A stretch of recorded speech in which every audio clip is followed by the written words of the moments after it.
mai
Ole si fonga malia na al ka ko foi pese le Blue TV kama ka ila ka sala ya hana ya pape foi le sunga ya misa ya male ka ko producer ya Oscar o vivinga mai ele nga file mu ya malanga ma fangfanga ila mo ka ingor ka ko po kala me o ka fa ka fa lo ko pa ia mo ko malu ko kulanga fa lupe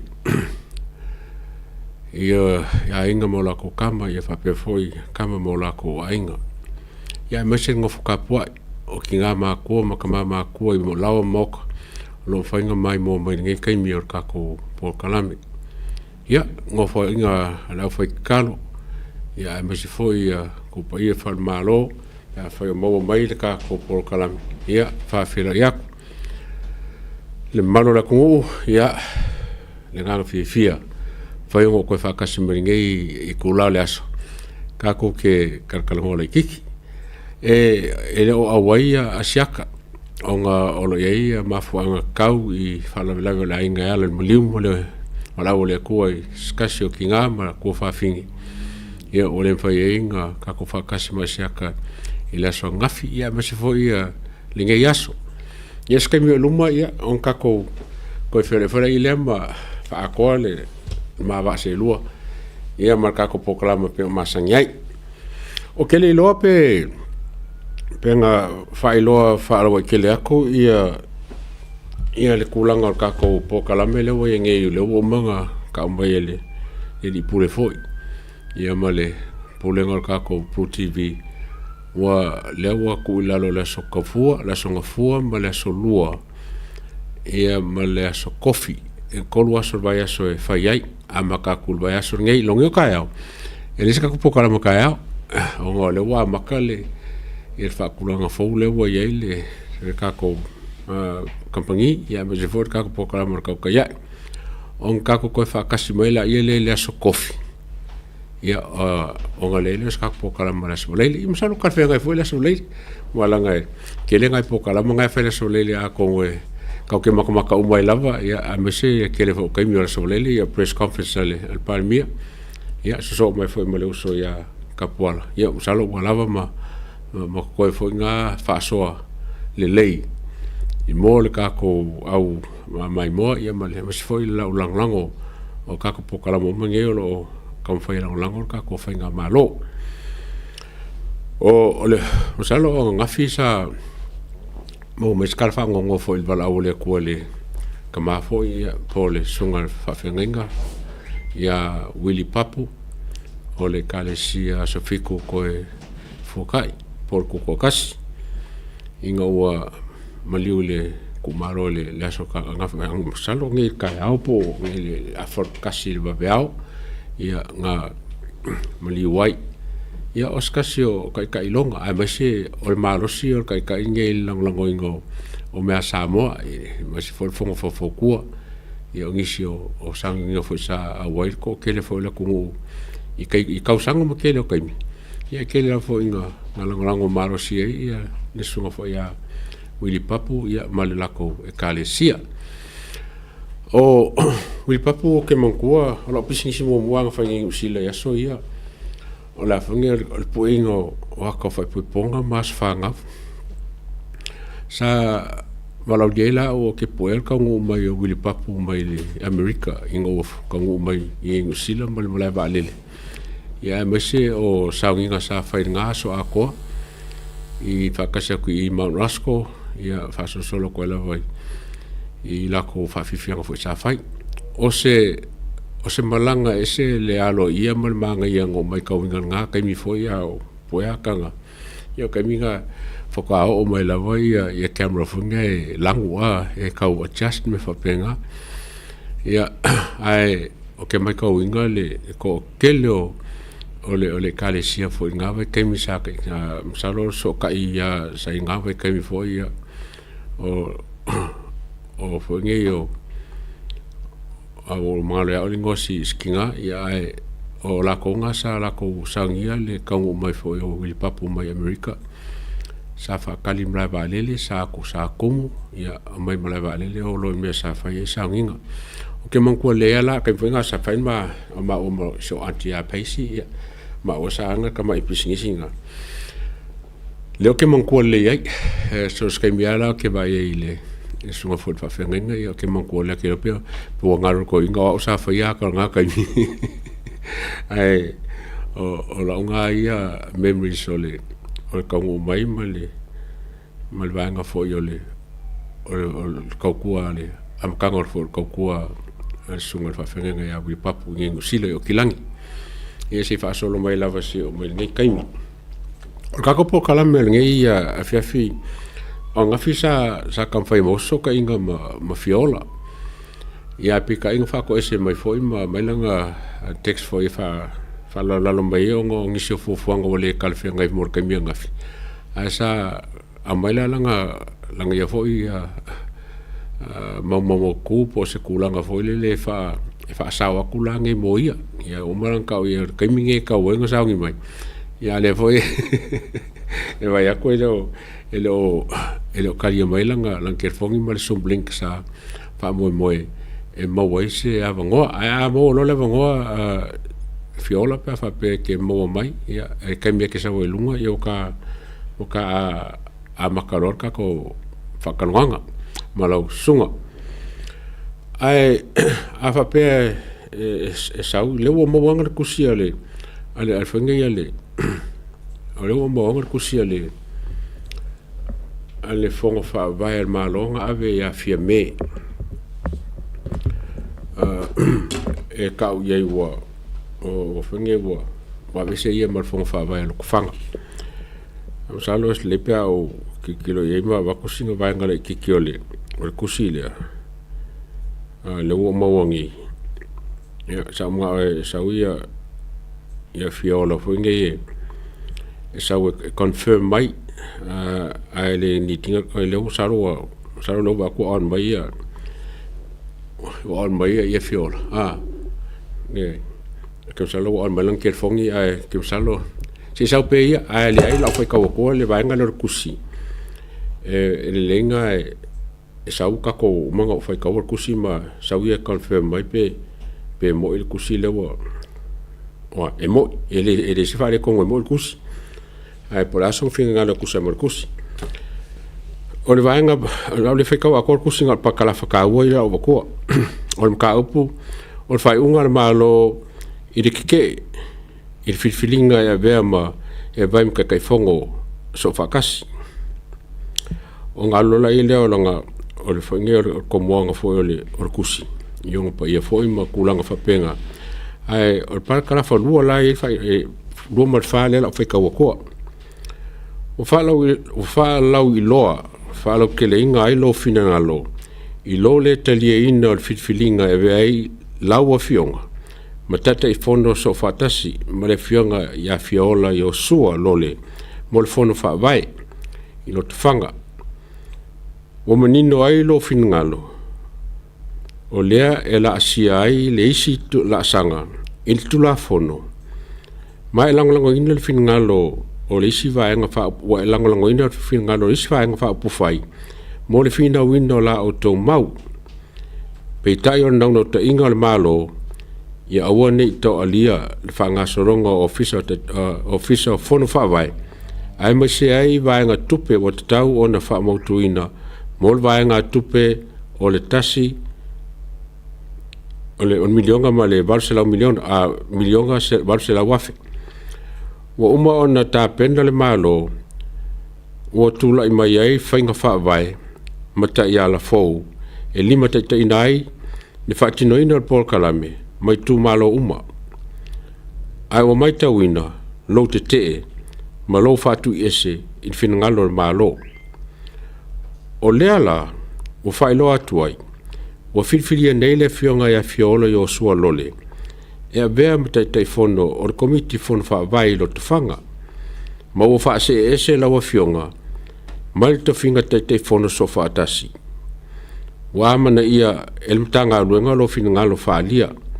ma ele fa talia mta fia ele fa asolonga al polo kalame o atina ele tu malo awale manuia la tele on tangata ainga kalesia no mali tu malo lo fa tali mai ia ole kuswhakeanga mo fia mea lewa o ka o inga te mingai markai au ngei mai Samoa o kere loa la wa lo kere ba yaku ole o ele ia fia mea anga fi o ele senginga ole o whenga ole o kupe ia masalo ai wanga kauli mainga le kusile ia ma o sile feifo ia wale koe ia ile ke fonga le kumalo a fa pela lo sunga yo sua pe fa pe ke mo mai lo ba ku lo mai lo ke fong ia onga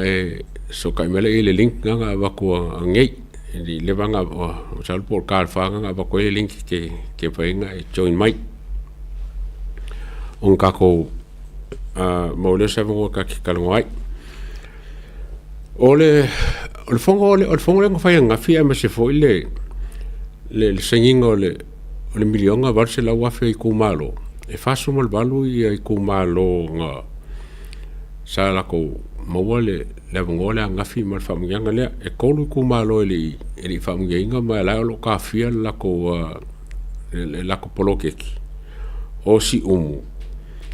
o si umu mango anga ma mua ma fasa le anga lua o kolu nga ako ili masumar kasio o kumalo ele ia o lo kafia la ko kupe polokeki ongolo ye fese se ingolo kula mai kumalo ia mako foyo fasa le anga nga lo ye ile kula nga foi lenga fali ele el panmia ia kula nga foi ya fasa le anga lua o lu flufi fo ngai menga nga mo mai I fongo ia nga fai kalo ngei masalo wa kasi lua fongo o mga fai fongo mua ia mal fongo longo luan ngu lengo fa ko fa ke ai makaingi ko kolo ngafi e kolu ia sources ese sa wele yengo a kusa lengo ia nga mai o longo winga la fa mangia o la ko ia nga fa ke lengu mai I lufi o kupa inga seli mango ka vika ma fesa ngo lopi o makai le o fa ke mai o kulanga foi le wala I onga ka fia le la ko polokeki onga o ku ia wa ali mai ia o ngai vai nga ka mo lo silafia o la so ko ngai link ngai sa fongo foi fa la lupo ia mafai le mo mori foi le fionga foi pule ai o le asonga fua sa kamfai ko le kuma vaanga le sivaanga le ia bako la ko foi pule e mo moli inga ia ko lua ma le suyo le fast la ia nge mo fonga fa vai ele ikalia inga le kuma lo ma se mele le kele nga o se mele kele le kafia le kalinga le kumalo o wala nga ke wa afia le kumalo ka finga ing fainge awa anga mangela ia fala lu po la ko kalia inga le maka kulem ko e fa kali fo ko e mai fa peng fo ka fo male por ke fala lu po ia ai mo le yo le o finga le o por ke ki o le nga solo fala lu po wala ko ke enga ia le mga onga le ka molia ko ele va nga ia va ko ia la ko foi pule inga ia ko lua male ka fongo la ia ngei o nga fisa ke le se ma faʻasoa nga mo male va nga lo ka ia sa mo le musulimi sa mo o ka ngu le fale nga fi ai mo mai se ia se text foi ia so ma se kerfongi e fifa so mai ngo falo ngo mai bolo ke akula o e la kapo nga fa muslimi lunga le o ka ko pokala ma la so ngafi o le manga ia le fa so ai okay lo o manga veila la so so angi onga falling mai fa mai o la ko o la vai ya so funge kapo ai wala ko lin kapo inga ke la kapo inga la so valile e o lama ave la ko fangau ia sa o faso e kulanga le o le ka kongo o ka musulimi o Yesu Kiriso o le alo le kua soifua o isa whae kongi o la mo kako wai le kar kongi la musulimi menga ai inga ua maila ko langa mau fo le fa mai kar kongi musulimi ya Yesu ia manga Yesu ma fasa akong fa lai makamaka mai fa no mai sa va ke io e kar kongi ai ese kar kongunga musulimi o Yesu ko kusa Mohammed yo le lile nga binu nga fi ngo falengo ngo musulimi ya Mohammed Yusuf ai okay fa kai wa ngo mga fa mi makalongo se ikau fai e kau fa o file le sabali e kau ngo ese malaka po inga okay longonga sa yelonga nga foi lingo fa kula kala e o malo fa nga uli ili isaunga nga fai mo ko wo mo lokule musulimi fa me yo elokyo o fa ko la so finga ngalo a fa pe ma ko fo fa nga wa nga laiki pa war kar ko nga la ko kar ko fa musulimi e kere ko sala mo se ka mi lo mo ya ma se ko pulanga o fa nga la o fo ele ko kar ko il ka ko fa o lo Yesu Kristo o nga le ko ba ko penka o me ilanga ko fa le ko me lankali ya o ke kalo mo karsia inga ia ka fo fi ngal wa fa la sa o la ko kusi abel palmia e abel la ko mau o la ko kapo inga file mu ele si me la fa be se fo la ko ya karsia o ngi o la ko kusi wa ngo fo ko inga o ngi fe se kusi ai inga ia mo se ya ngo ko ka ko ala ko ma ko fa sa o ia la ko finga ngalo a me se for kar ko inga ia koe fo mai kapo inga wae fo inga mai fa mai o ia sa malosi ke le kalesia asofiku ai o fa ala me ngalenga alu le kalesia musulimi ai fa mai e ke minga la ve nga le nga mo ngase mo mai pa wa ka nga ko asia ka nga kai o ka ko sa e fa nga le nga construction ya nga ko ia ka musulimi ba ku ya ka mafa ma leisa me fa penga o nga le nga li welo nga ma ka nga li longa mangaku ya ma makaronga nga ya kuma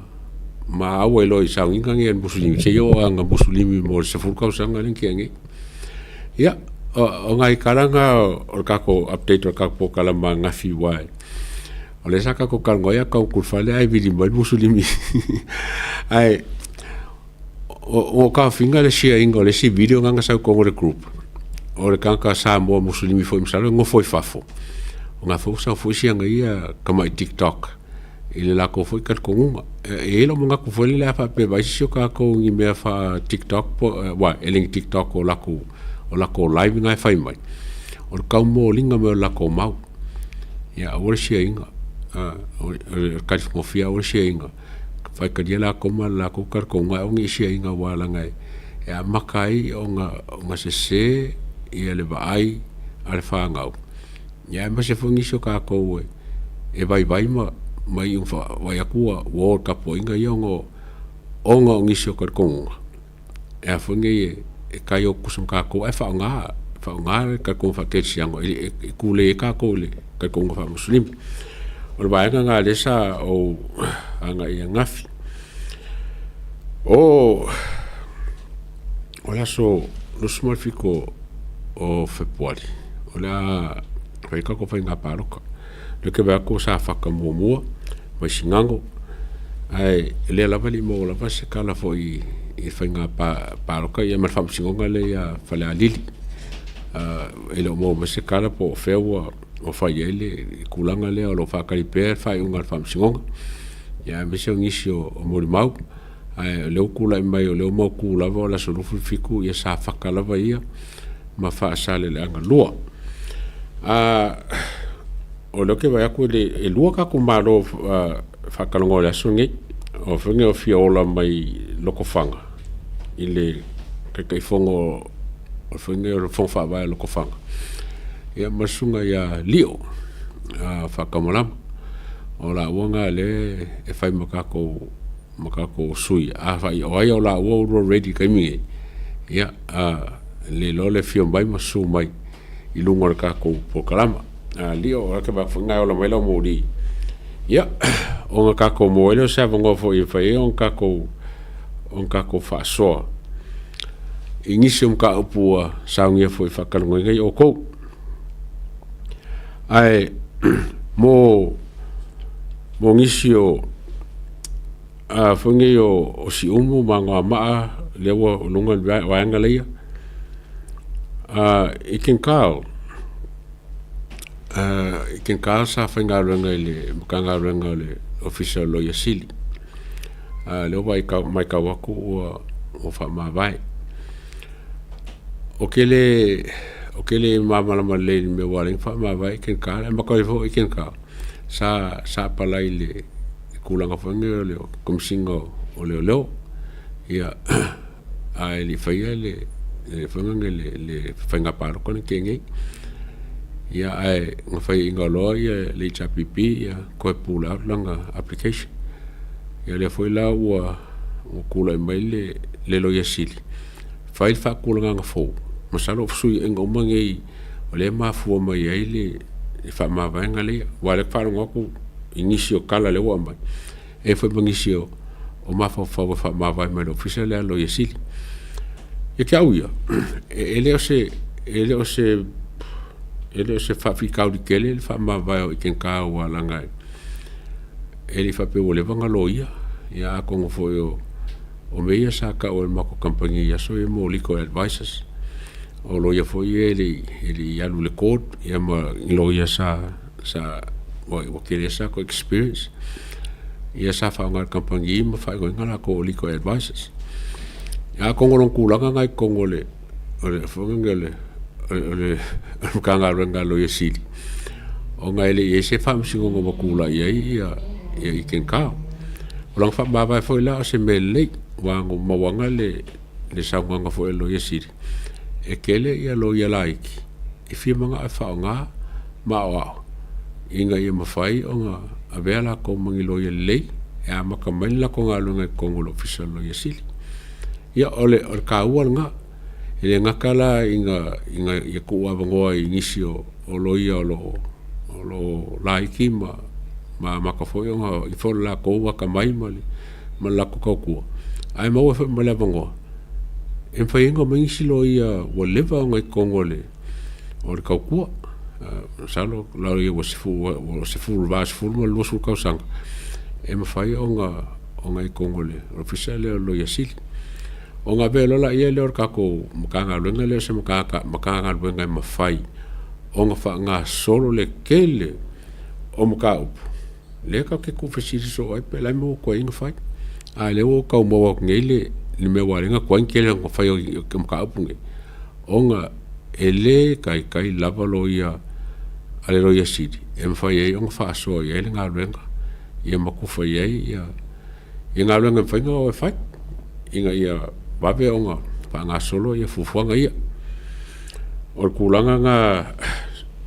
si ka whai kako break lea si o kanga koe si e mai li o e kong. Ai whakali ia fiola. Oska wha mole si oska ko break si mai lea uri. There is no better way to support the 685 than to buy locally sourced goods. Here at Tasi Market, owned and operated by Samoans for the Pacific.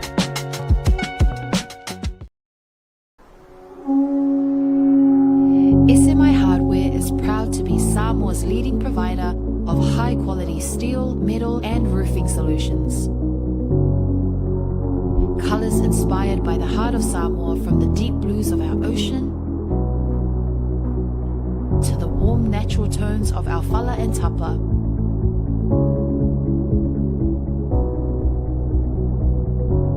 To the vibrant greens of our island plants. With over 12 colours to choose from, you can find the perfect look to complement your home, business or community project.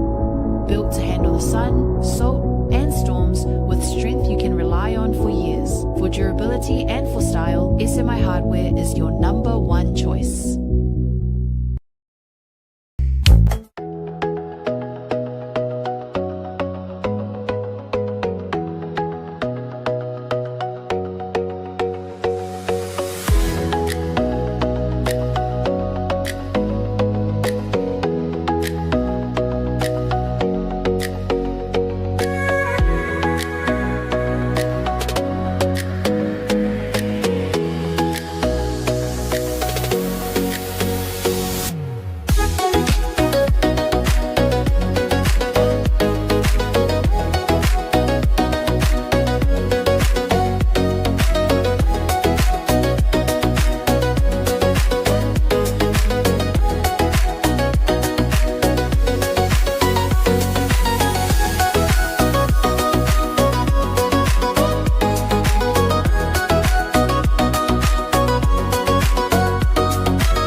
Talo for lover, and welcome to Anava Moana Hotel.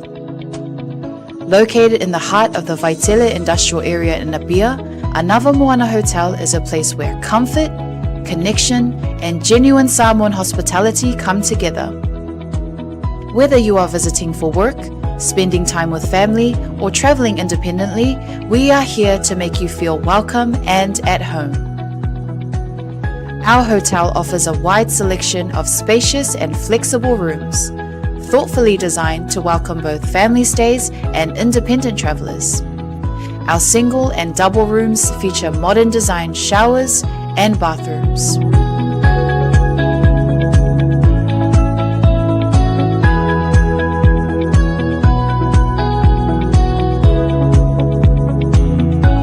Our family rooms are generously sized and thoughtfully set up to accommodate families of all needs, offering a relaxed and welcoming space where parents and children can rest, connect, and enjoy quality time together after a full day. Designed with both comfort and practicality in mind, these rooms are ideal for longer stays and family visits. Anava Moana Hotel also offers well-appointed conference and function rooms that are ideal for meetings, workshops, family gatherings, and special events such as birthdays or weddings. Whatever the occasion, our spaces are prepared with care to support connection, productivity, and celebration. With restaurants and food spots conveniently located nearby, you'll be surrounded by great dining options and warm hospitality throughout your entire stay. Book your stay with us today and receive a special discount when you mention Hana, Asiata, or Martin upon check-in. Visit our website www.anavamoana.com.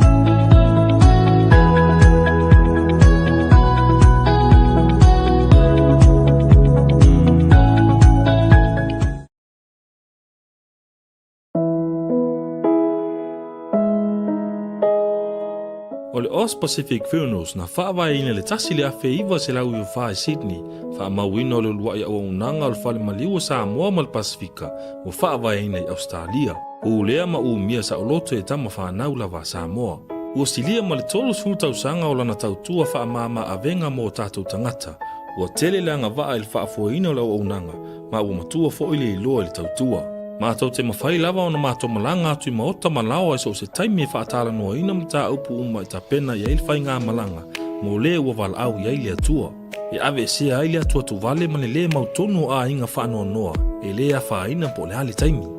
E tā ua I mātou a tātou tūmanga nua malu, ma olana anama tau ave lava lea. Dignity of traditions is our service. E tautua le luas fulfai tu la le fitu aso le vaiaso, mātou te ngālu lua e tusam fina ngalo mana onga o ainga, ai leo so mātou manao.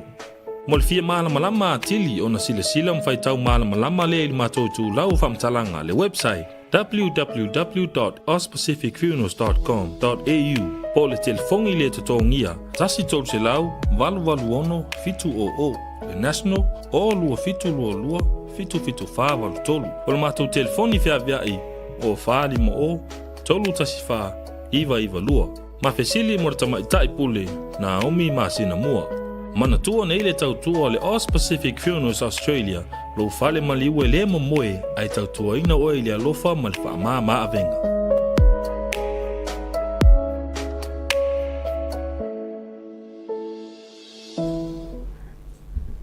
Ia, whamarurua ko le sa ngā lue whaingo kako lenga kai kako soka inga. Ia, ames foi ke whangi ro whanga inga, ia ma kako sum. Oro kamwhai soka. I leo mōre soka inga, amsalo la le whangar kako sum. Ia la whanga le, ia kako ke whangi foi, morsi ufonga foi le whionga ia fiola. Ia, ma kako pokalama. Ia, amonge kaimi o le fia ro whakasi mai, ia le whionga foi ia fiola, o ia o le sui o le whong whaavai, kai o le whong whaavai. Ia, ma le ko malo lo kufanga. Kala whawhawhere aku lau whionga fiola, ngeia I kei kuaso ma le kawhiloinga. Ia, tala whai lau whionga le ataua. so I fumanuia malange mapo nei tula leso malo tawata malo fo ia huge favor pe on tena ia yeah talo fantu fo ile pa pon fo nga pa longo mai a se ta tonu I tulu inga fia ia lo no pia ia ia pa filo ia tu pa talo fantu so fo Yesu ka tuli faula ia ole fo isa angan le ia tu lo so fu maneola ole fo isa mana ia so fa tawa pa ka to filo ai lunga ngalo ia ia ele nei tula le fia fitalo falaba maro so fua ao ka whakase no fionga fiola o le whaka uma ko le fongo le sa whai angafi se menga sau wainga fole lau mai kau ia mase le langonga o ko uma sa whakase le fongo angafi wakem saronga I umai e kumalo ia mase le sa ko milkingo whakase mai kumalo fongi kako I kuangai ia le chapipi ai o se langonga fole le sau mai kau wala nga fuka kupu ala se me whapengi ia whaftai ia tō mo le whapsidi o se ngona winga e se foi I le taun 124 I le whamoe sa tupo ina le aso nafi ia e matautia ia le rolofi atu foi o le atunu e le ngata foi tu malo e limas fulmatasi ia ai ole ano ai o tangata o tatu tunu o Samoa sa lofi mori mawina foi ia fa moi ma fuanga ia sa lai ona poto le ia tu malo di mas fulma tasi le aso na e se foi la ngona ia le ngato le ngona fa ngai tia ia se la ngona pe ese mai la mai ia so uma taya uma I lo wa la ngona ia I le atmosphere ole fontanga I aso nafi ma e fionga le di palemia ia mai se fo fa tainga ale fionga le di minister ma no officer e tu sai o fa moi fia tanga te uma ele ai ma se si na mai e foringa fa no e ui na umi tegi ia ai sama tua fia ma taria lo ia fo I manu le tunu sa lofia tu mai se tu malo di masuma tasi ia fa moi le aso nafi sa vai ai kumalo roinga le foringa mai sai mo roinga e o ai kumalo li mo la ko kupengo fo ngi kulanga lo kan fai fo kai mi sai ma foi kumalo nga wale mai ka wa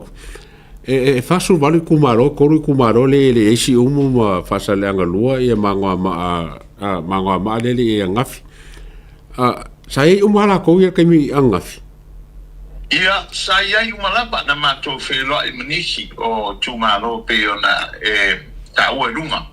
ia saya umalapa fo I laso na nafi ia tanga to uma ia il fa mo il mori mawina fo I o le mafo angol fontanga ia ma le singa lima fo I le tasi mal balu milione le aso nafi o le ala le whainga lewa e fiola au le ko saingi kusa melenga saingi o kou o se whengainga o se agreement o kou mo le malo a whela e wako ele kupe kongo ko account aftai o le funding agreement na sa chainia I le ona nafi ia wai ai fa mo sa ia fina ngalo o le tionga le pan mia ma le cabinet tel matu fontanga e ke fila sa ia e fa matu o tua I le mai ya soler se le di pecha ia sa tu ala no foi fontanga ma o no ni si tu langa foi o fainga parota dai titi o lo manei ia ne I foi ni afianga ma mai tau mai foi ia iso I tu o lo whaasanga tau mai ia o ni patrocina mai tu langa mea whapena ai ole pa moi lang tol mano ma le fionga le I palmia fa ma tu mai no se ni ia ma fa ngai na loa mo fa moi ia le ala na ua tol po ai ia pe no to fa fon ai fo sa langa le fionga e taile tunu ile so nafi ia ole ata oto ai I se ia mai ia whainga palota nei titi le asfarele ia ona whaonga lo lea a matalon whaonga ina lea stona I so ai. Ia pēro ka ia tu lea ia tau al tūlanga ne. O longo winga la e lua meo ka fia whaka whaingwhaonga lea skonga I lea. O le kosuru 2 milion ka whainge mo koe fwoi ka me ki lea onga. Malporo keki. Wa le whainga whamku o sa kwa whamku umalawa lea skonga I leo mai al whainga paruka. Ia sao le lava. Wa leo tau toi whapea. Ia tua whamatu lava I lea stona I pēr maea ia kainga tālota I lea sfareli. Lo inga ko kia kule songa fua wa ele milionga varsela wafe kongo le account. Alo ko fanga ia whapenga umai ia kumalo ia whasuma whapenga. Ole ka sao na whapela umai tumalo ia nā leo atua ia tala mai lo tua. Ia maamata lo whamai mo le tumalo na tō pei ona Tautuai. Ola, la se la ngonga, wala ka kalngoa ko kumalo wala ngai. O la ngonga ko kumalo, la ngonga fonga isi kumalo. Ingo e fo ya ko ngafi le ase la ngonga al ka ko ngu male kumalo I ingo e ka ngu ko fa mo ngi se ngi ole kupele. Ia fa tai o se tai mi sili le ona pisi la so nafi. Ia le ngata fo yo e na felo I mai ia ila to isa mala o mai ila telefoni ia ole tau muli lava e fia mau le au le paipa bai ane ia tanto por kalama ia ole sidia na ia fiona o anfea ia no vai atu le ia ia fea ia aiautagie no vai atu ia ele silia madesto na ile le so luas fulu male Palu pēr whai saolau mai tau atu. Ia o lesto naina ole a whaatau nui na ili wha moe moe. Al tele ana o whisiri. Wa mai tua stato mena. Tule ai o la toi ti a na saule I tua. Ia wha maamla batia e na tau. Sori, wa kua fia lava tangata I le tau muli mai ma whisiri mai tulanga o le teleni pe ona iai. Te loa mai, leise sol matou tu mano e le fia. Matua fia tangata uma ia mamala au mai ma fa pisi mai foi la ke fongi ia mai so nisi sa o mai lava ia ma fa la be mai foi ia tanga no fai ia le fia I lord me o lo Tautai ia o fanga se le ni le fai sa kala fiola o le kupelo maku mai wa maku mai onga wa maua ele fonga fa vai malo por komikel malo le wala whaanga I kupele. Wa ise ko fufanga whaanga inga o le milionga varsela ka ala le wala inga maku umai au ko. Ia moni le deit o le vai aso le ana te atu nei. Ia sa au mai ai le aga I fo ele fionga le li pai mia mato fo tanga fo isa fai ai. I le aso sa atu I o me tua. I na ia wha amalo sia I tu malo. E tā pena ia le mea ta o le annual plan lea o le tausanga e whaasino tonu lama I whaongaina o le tasi ma le 2 miliona ia o le tā pena lea e le tūmanona tau ia polo keti e whaonga e le ngata o le whaongaina o le back to school ia le polo keti lea ia le back to school ia au nisi o polo keti ia e mafai o na whaatino ina I se le ni le po le tupe lea ua ta pena le malo e tu ina mai o le mea na ua uma ia o na ta pena ia annual plans ia ma ua tu ina tu foi I le official minister ia tinama te mai tai ma ala so tai foi o alanga manuila ia o tu ina tu ia lato ia mamato tal no ai I lona whaapasia pe ua le lei maanga maa ia ua lava na I siri atu I le tasi ma le 2 miliona ia lau proposal ia po lau plans lea da pena mo mea e whaangua nga I se reni le ia o mai ala ia le na whaafonga le tunu foi I le sauno mai le apionga le li pandemia ia masalo ke tolu ni tu malo ia o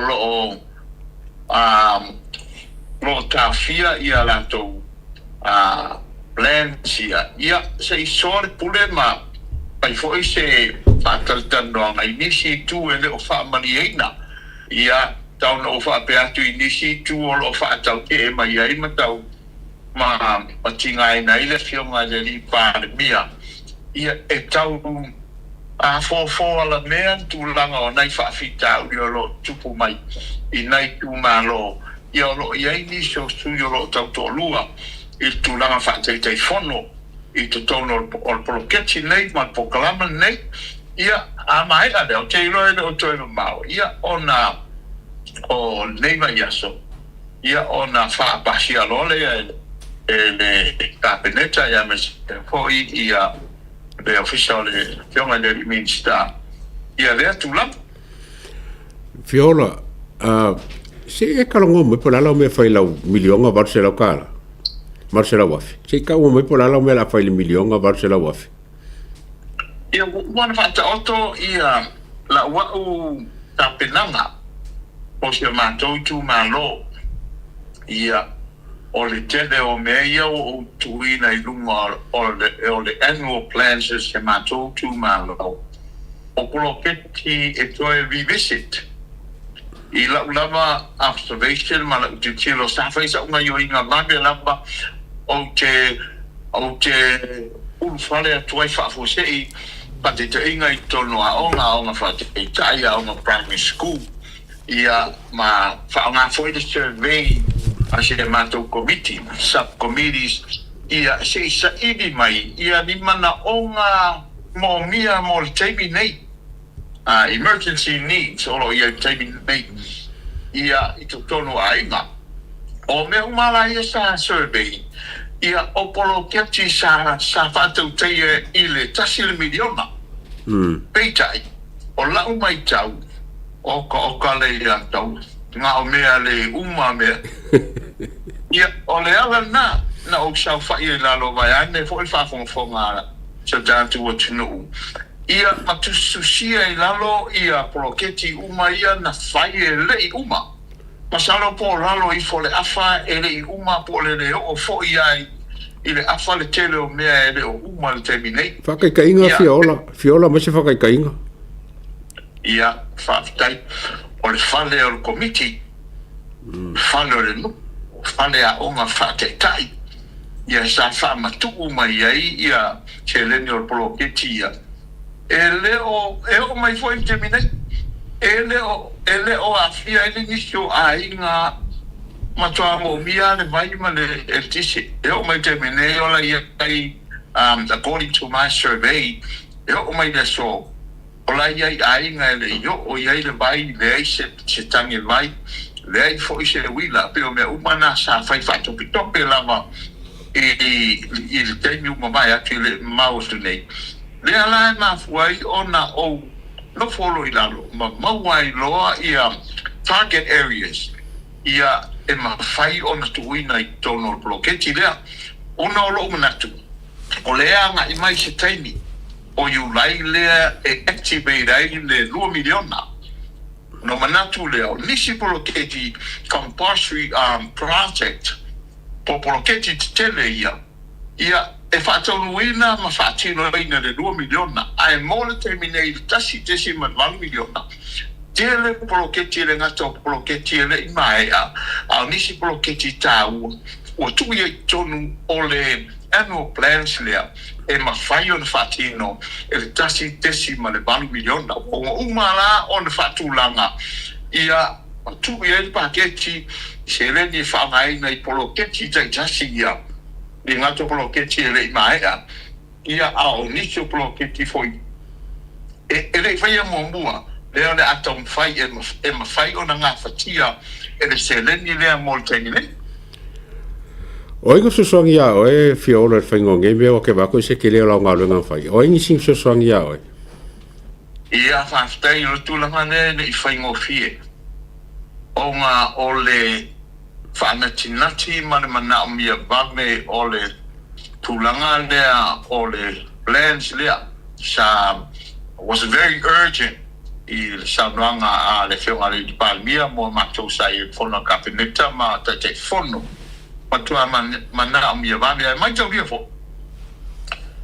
o le tulanga lea e te tau o na whai isa I li binga mai a.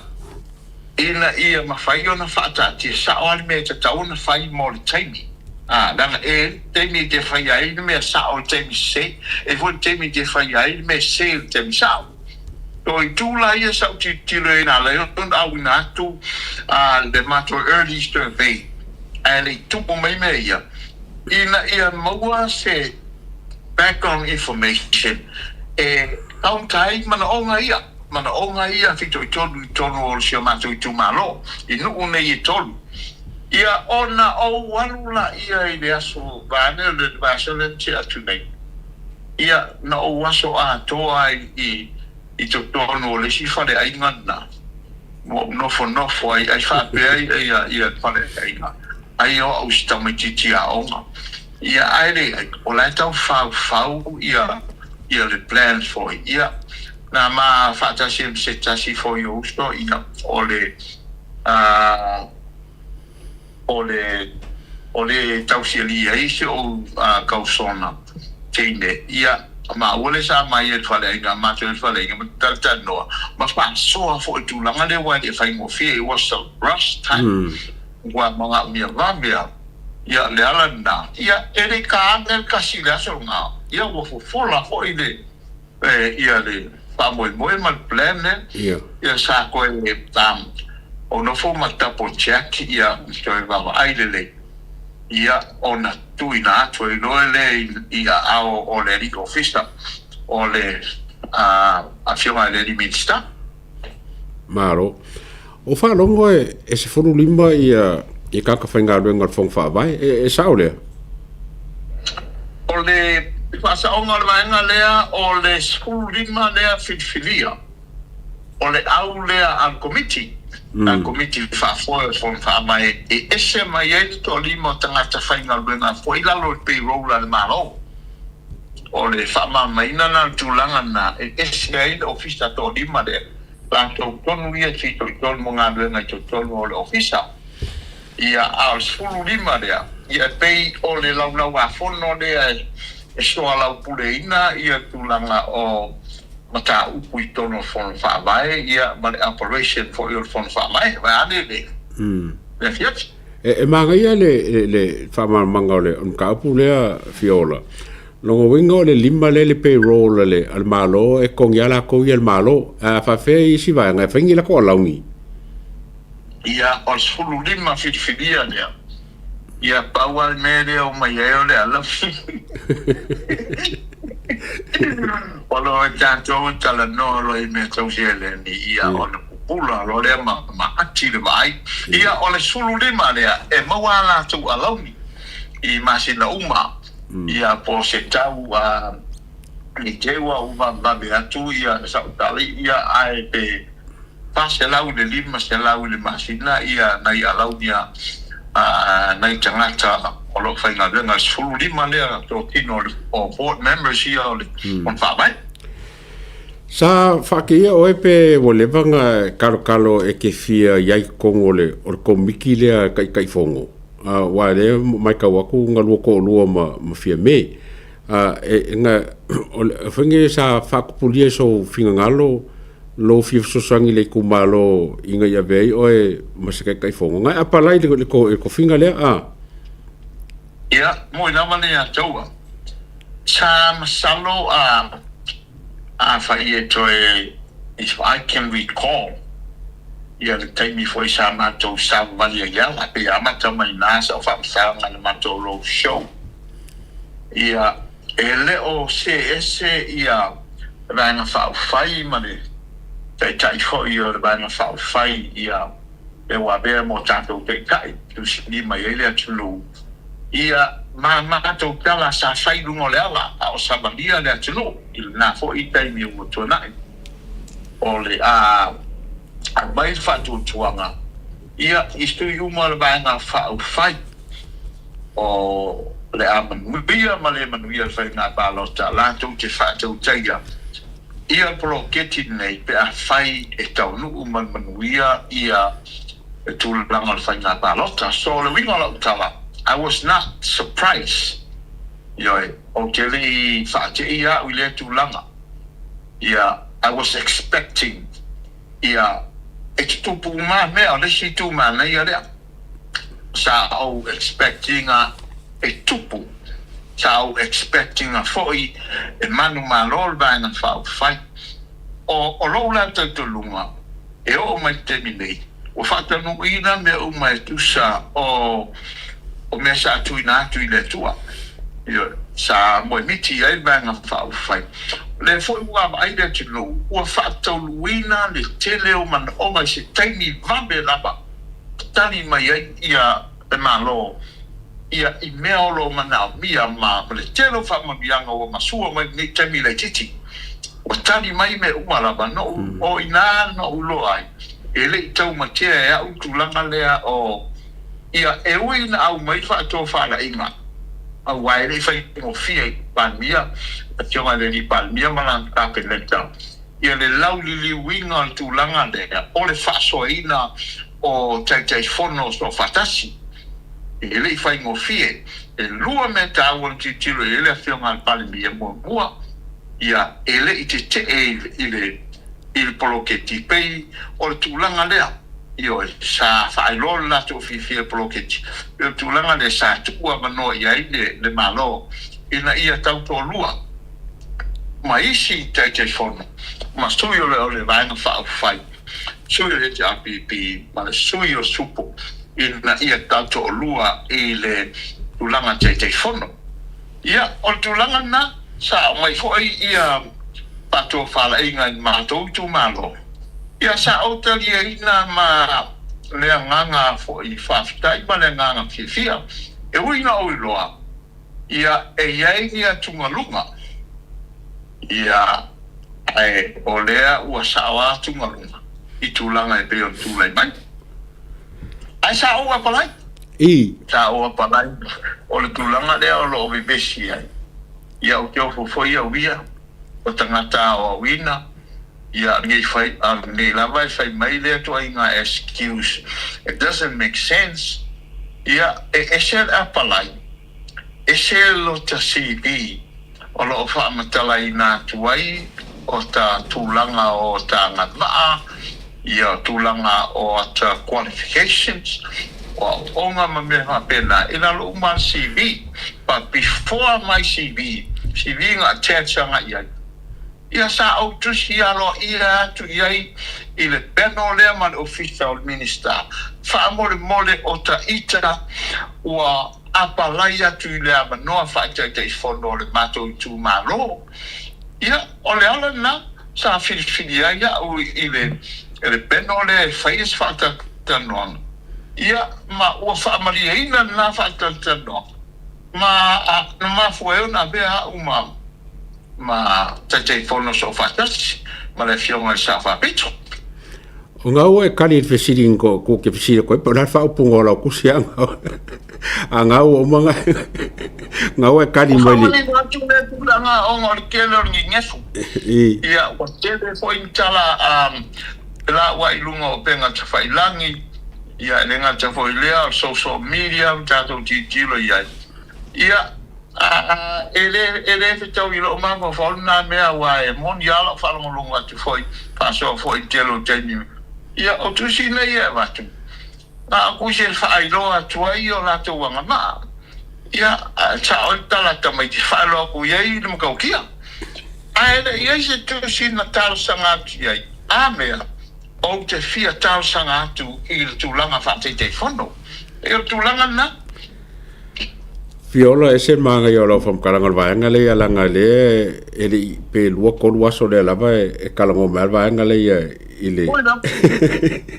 il mo ka pulanga le kasia a le we mo kongwa le la fa pung fo o sa apala yo o e ke fia kai fongo o me ka wanga wa e ko sa pe kasi pe lua I laingole o la pala attach lo el CV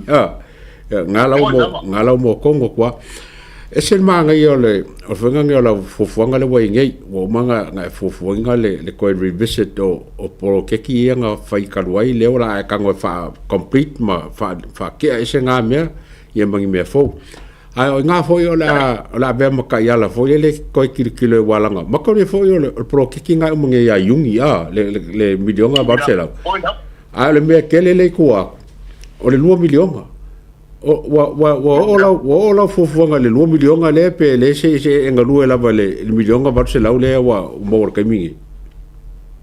le atoa ua leva na oto ma taatia ia fofuanga o le fa moe ia na o considering so long range plans i to tonu o le 5 tausanga le na activate le 2 miliona ua tuai le fa mawina i lalo man fa tau a ua kele mabe kele le alo ka ma fo wa he na pu mai o ka ma fo ile tele o mea tate fia I'm thinking about my opportunity not to prove myself for why ya po la fo se me to fia ai o le nganga e fia ke so swani ke le no pe na al paulo chaimi ma wai no vanova a matuai ia lo wola malo tulanga fo i ke so swani na yo matu tangata ia e uie le o se fai pule pole ia but this is my golden opportunity e mafai e ona fa tau uina fa mo na o tau tala i le the Moatoga show le atoa pe fai if I can recall that moment no tau tala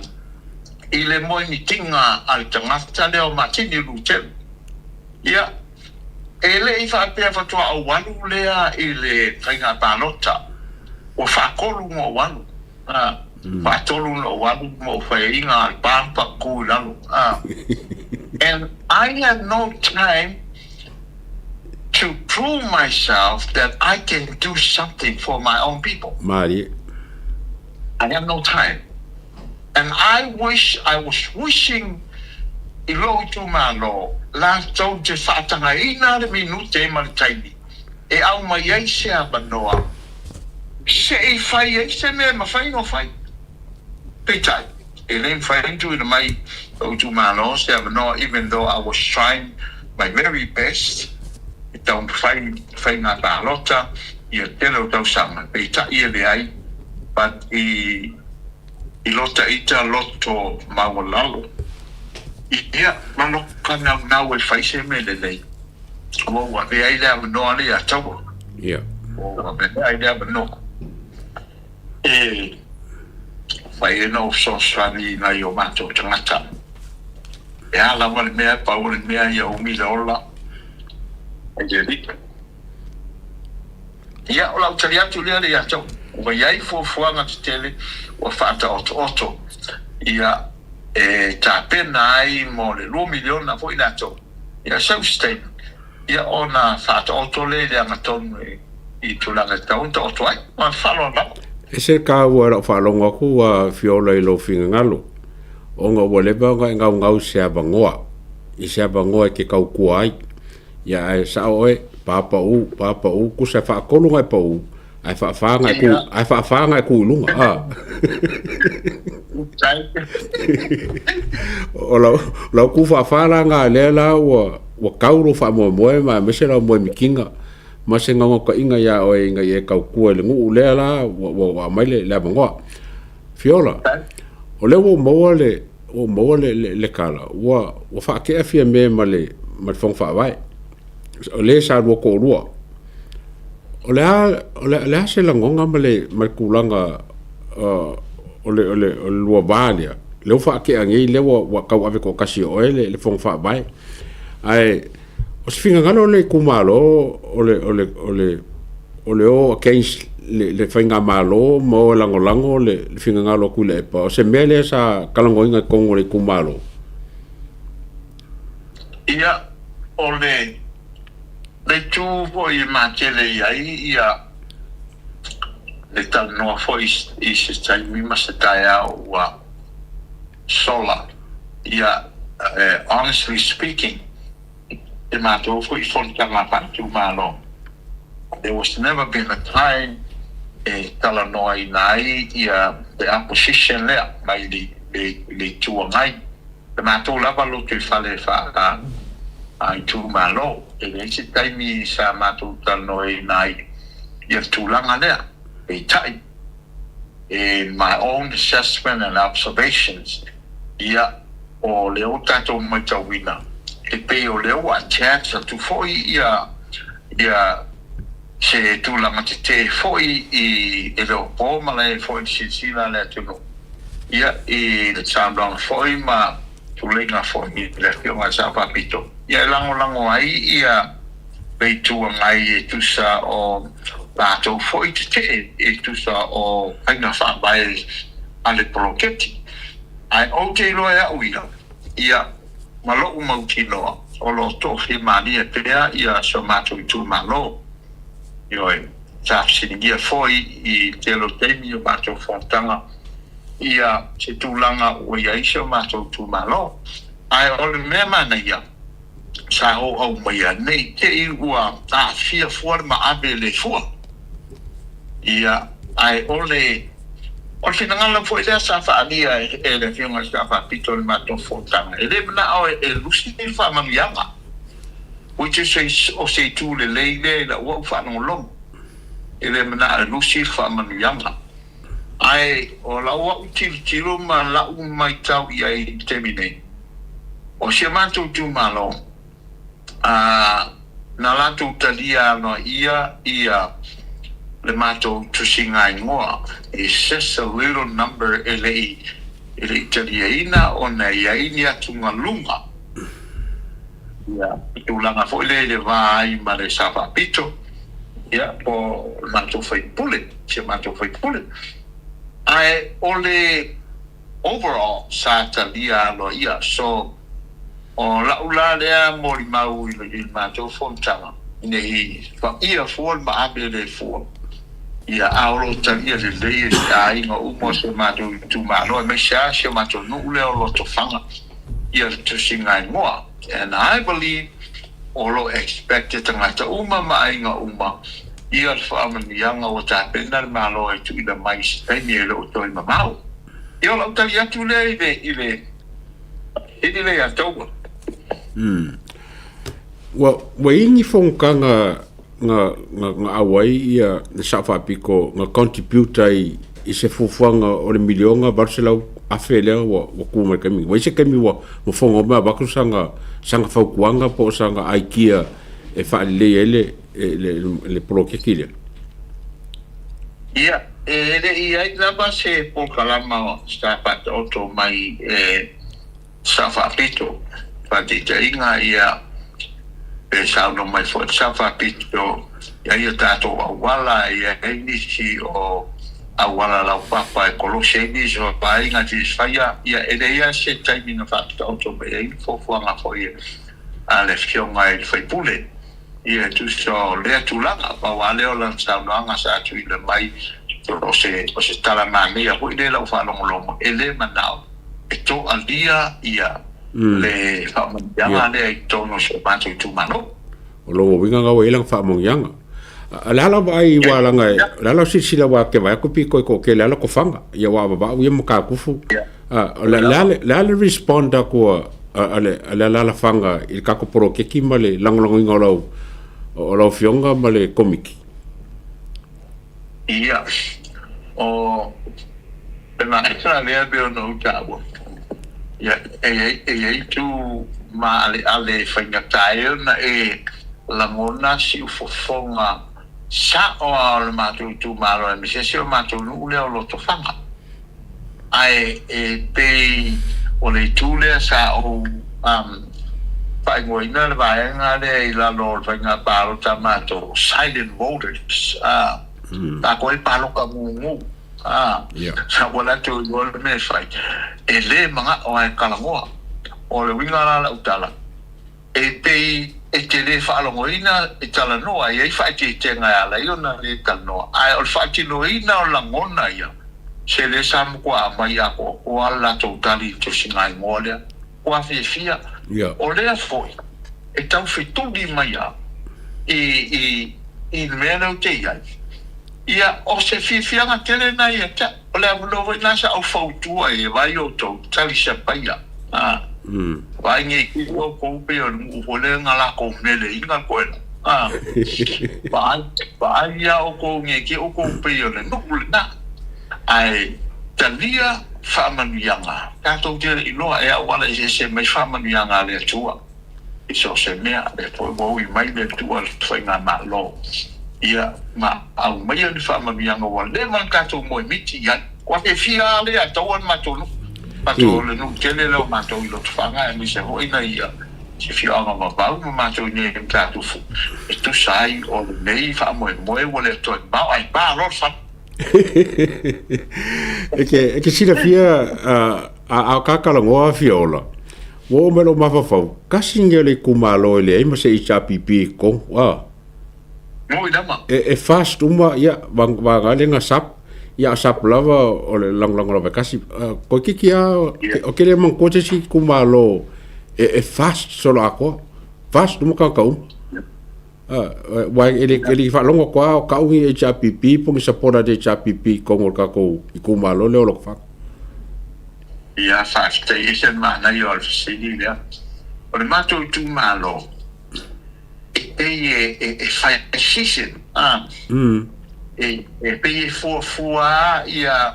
le tu matou ke lango ai. I le tu ai le matou whai pule. O lona winga. Ia o le mea finangano e whai pule matou te o ia. SNTP. HRPP o supo ia oina matou te o ia o le tupa mea na ia ele ngaka o ngā kaikainga wha dan ka o le upule tau whai o le ngola utala koe dau tau whai e matu ia o whea lava le me sauna ia le whai pule o le atu wai ia dana whai ngā malo. Io nā fo I mātou te, o le mea ngā neda I tui nā, o le willingness, o le loko mani e kū lea mea, ai alu lea mea, bi whea pē ngā ia la te jatim tiro I le ata lea, ia ai, ele ia si taimi wha pēa ua, o tū mawai le mātou tū malo I se mea li lifa iai, ia le lango. Pero si le fia ia tātou lai mai fōi ia tāwa pito taimi o le HRPP ia ka mako HRPP fōi ia tū lai mai fōi I le fast ngā mako fast sawa ia ia tū lai mai fōi supo pēla o I nā me mana ia rere ia taua o I nā lona tau ai le ata na ua tūlai mai loa la ia ese inga lea ma ua whale tonu ai le sā o le vana whai patotua le tō sā mo o tasi I lalo le te inga fo ia le te sā whapito ma le vana whai pēla o inga ngā I loa le isa la e lumongi leo tau talawi I tono le matou tū mano ia mari o la na wha leo ai la ngona ma le mea na tū oi te ngata I le whainga palota na se mawai atu nei na manino I loa HRPP supo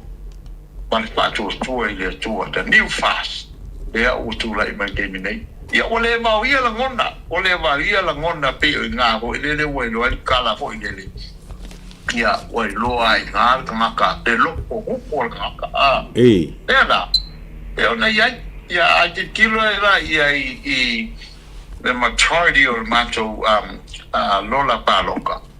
ia te titia tu tā pēha pēha I tu whātasi matou ma wawau ma lo te whangai I whaingo mera o lona winga o matou waia ma wawau lea sa solid fast solid ia manisi o meio sai bo le sio matou lule o lo te whangai o kele fo ia na lango I le vana whai ai le langona o lātou leo nei te ua fo ua tala fo le tamaiti mo se mea pase mea o kale ilo e pole hae sa umar kala e te ua afia I fo ia leo tu langa nane a taupo o le kako ofisa msalope ko luangi afsili o le kako ofisa le whaonga kako fong whawai o se ofisa o lo ku lungo se fongo sesi po fongo o le nguu po se fongo whaakau o fele ko ka ko official le fon fa vai ka ko kumalo ia fa customer va city ia ole official le lo tu tonu ole fanua o lo ia i fale ole no pole tu malo fa de fondo de on no male tu malo o que le o manino le la os fanua o fa mo ia tu i de kalesia wa o fantastima o lo tua o i male da male fanua le kalesia ia post fanua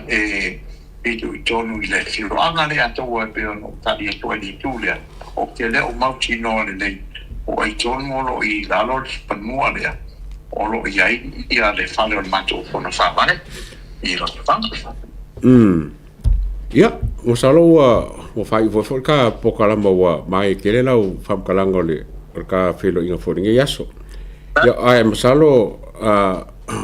ole kaimi luma ko la kampai pe fa se ka so ka inga ia kuriloa ia uporo ke ki fa awau ia po kai umaga nga fa ngalo kupe ia ma make sure ia umala kupe le umala ngo masinga inga ia ka fa kali mar kom ia ola makainga ma kam fai vele inga ia kurikuri le progress ola polo keki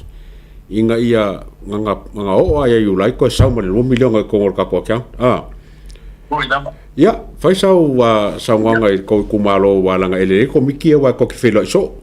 ia le kumalo pe o le mo la bango ke sa ngo lo kumalo ia wale le lango man fa mo o kom fa ia lo fo for ke kai fongo ia meso lo komiki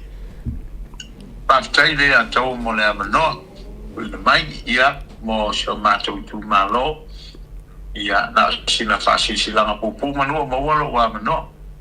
pasalo o lo o tau pai faia ia ni nai fatata noanga ma fio anga nei tolu ta tu malo va lo tfanga ma ta tufu ia se fatata noanga o ta pena na ia fa mala malama ta yala ono tu langa lea ma kua me vesi o lo foi tanto e o lo meio tu pe kwa le mo fongo fo le si lo ma kua ma le ko inga o la e va ai na mo no tala tama ka u mai di mo ka mai di mala ma o la u fa nga ngai pe o le ala le te tong fa ye fa sia o nga fa pe na fa mala malama ita ngato le mato tu malo ia le mea leo le afai mata ia la o lo fa o toi fa mo le wa pe ia o le teni nei le ato o ma to le tele ne sa ma ye fina ngalo le fio ngale li pa mi ma malo i a wala e tapu ia fo il fa mo mata pe na i pe le la fo ia o kele la nga ma to malo ma no fo ma me ia al te mana e fa so lo ma to malo ia fa fa no fier ma to ngalo venga i le mai aso pe au dia le lo foli o le ri al fafte tele ia tau wa pe o melen o vita no tel matu tu malo ia steni o na o atu la ia o committee fai lo atu ia ni aso la fayenga e tanto fata tanonga ia manu te tasi fa mam lama ta ia la ia awalamba ngi sau sesi masonga fi makautia ia ili tu langa e lafe ina ia tu fol mede au malamba tanga uma pe pa fa nau IT au mai ila so le a fafte tele la bale ya tau amolo o no la foi se pamta langa foi wale tauta mali foi ila fa fonga me se foi fa fonga malamba se o tato tu tu inga fia o no pia ia matua tu ia na to fa ai yang ada le tua ma o pelo to soifua ia maleola e au na mata tua mo le to malo e me se foi no mai nga ia au ke lo fatele atu le ya taua o la sunga ia e uina le no foi no foro so atau o fa foi a siata fa tu na yo ai nga wo ma o me mai ia fa manuia le tua ne fia fi fo nga o male atau ta te feino ai pea e se taino lupa so fua mai manuia fa fkai lo fungile kuor ka ko poro keki ia ama se foi lo kam foi lo yai ia moia le aso lo faku a fiola fa so foi a bless fa before ia ka ko fasin ka ko malo longa ia onga baile po o fio mo le ka ko malo ia o nga faʻaoa le ka ko kala.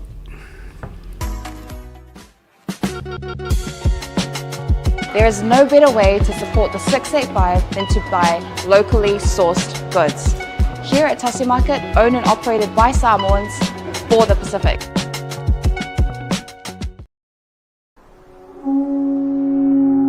SMI Hardware is proud to be Samoa's leading provider of high-quality steel, metal and roofing solutions. Colours inspired by the heart of Samoa, from the deep blues of our ocean to the warm natural tones of our fala and tapa.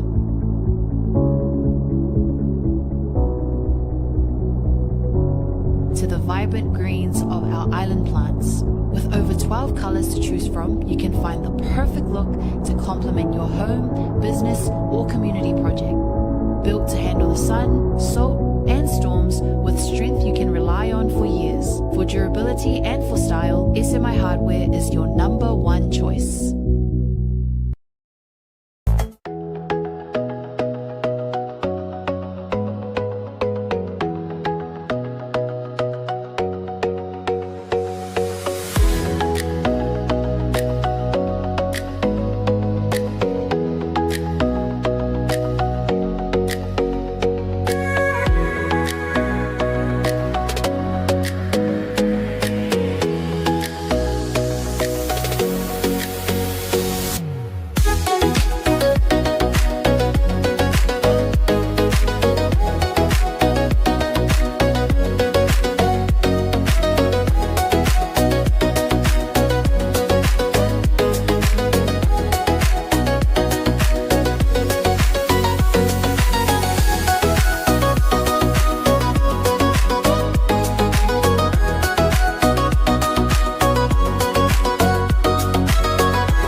Talo for lover, and welcome to another Moana hotel. Located in the heart of the Vaitele industrial area in Nabia, another Moana hotel is a place where comfort, connection, and genuine Samoan hospitality come together. Whether you are visiting for work, spending time with family, or traveling independently, we are here to make you feel welcome and at home. Our hotel offers a wide selection of spacious and flexible rooms, thoughtfully designed to welcome both family stays and independent travelers. Our single and double rooms feature modern design showers and bathrooms.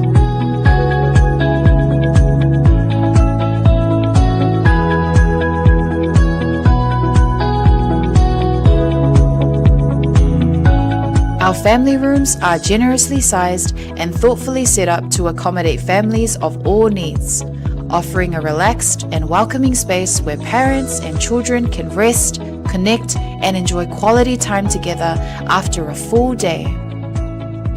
Designed with both comfort and practicality in mind, these rooms are ideal for longer stays and family visits.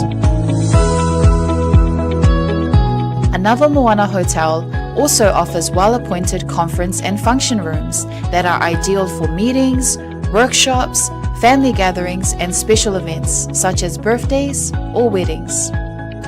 Whatever the occasion, our spaces are prepared with care to support connection, productivity, and celebration.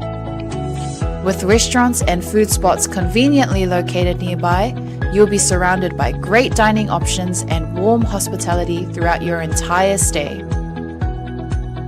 Book your stay with us today and receive a special discount when you mention Hana, Asiata, or Martin upon check-in. Visit our website www.anavamoana.com.